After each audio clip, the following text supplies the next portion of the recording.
So look at Zechariah chapter 13. Look at verse number 1. Here's the context. In that day.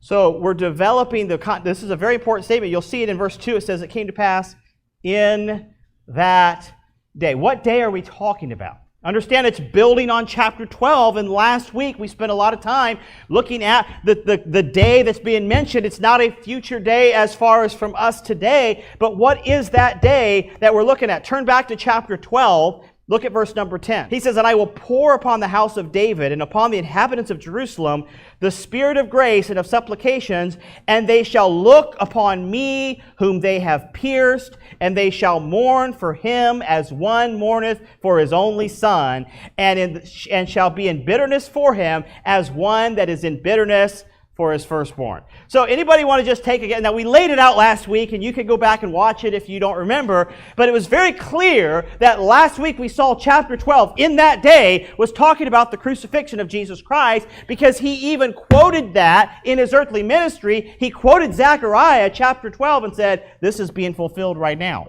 This really is my favorite part of the chapter, okay?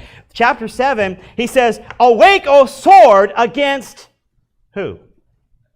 "My shepherd." So before we're talking about the false prophets, and the parents are ashamed, they're going to try and deny that they were false prophets. Now he says the sword is now turned to my shepherd. Okay, notice what it says. "And against the man that is my fellow, saith" who?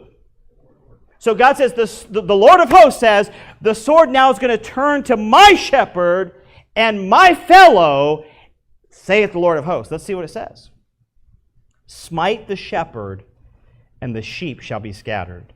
And I will turn mine hand upon the little ones. And it shall come to pass that in all the land, saith the Lord, 2 parts therein shall be cut off and die, but the third shall be left therein. And I will bring the third part through the fire, and refine them as silver is refined, and try them as gold is tried. They shall" what? How do you get saved? Call on, it's the same, folks. "And I will hear them, I will say, it is my people, and they shall say, the Lord is my God." Turn now to Matthew 26. And I want to show you, just like we saw when he said they will look on him whom they have pierced. And Jesus said, this day, this has been fulfilled. They looked on him, as the prophet said, they looked on him whom they pierced.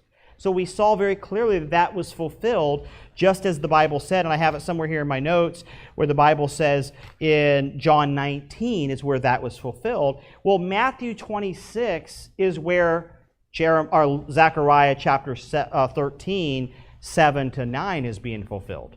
Because look what it says in chapter 26 of Matthew. Look at verse 30. "And when they sung an hymn, they went out into the Mount of Olives." Anybody know the context of that, where they've sung a hymn? They went out to the Mount of Olives. Verse 31, "Then saith Jesus unto them, All ye shall be offended because of me this night. For it is written," he's going to quote Zechariah now, "I will smite the shepherd, and the sheep of the flock shall be scattered abroad. But after I am risen again, I will go before you into Galilee."